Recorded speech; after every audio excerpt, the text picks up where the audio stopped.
कोल्हापूरच्या अंबाबाईनं पायी अनवाणी चालत येऊन श्री ज्योतिबा दर्शनासाठी खेटा घातल्याची आख्यायिका सांगितली जाते। हीच परंपरा चालू ठेवत कोल्हापूरचे भाविक ज्योतिबाच्या दर्शनासाठी अनवाणी पायी चालत रविवारचे खेटे घालतात। कोल्हापूर शहराबरोबरच महाराष्ट्र, कर्नाटक आणि अन्य राज्यातील भाविक मोठ्या श्रद्धेनं खेटे यात्रेत सहभागी होतात। आज रविवारी चौथा खेटा मोठ्या भक्तिमय वातावरणात साजरा झाला। पहाटे 4 वाजता मंदिराचे दरवाजे उघडले।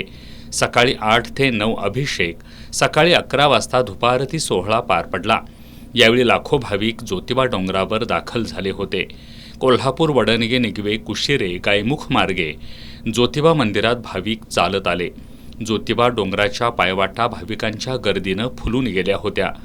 चांगभलच्या गजरानं डोंगर घाट आणि मंदिर परिसर दुमदुमून गेला होता। या सोहळ्यात घोडे, उंट, वाजंत्री, पुजारी, गावकरी सहभागी झाले होते। दुपारी 3 ते 4 अभिषेक, रात्री पालखी सोहळा झाला। आज चौथ्या खेट्यानिमित्त श्री ज्योतिबाची सरदारी स्वरूपातील अलंकारिक खडी पूजा बांधण्यात आली होती।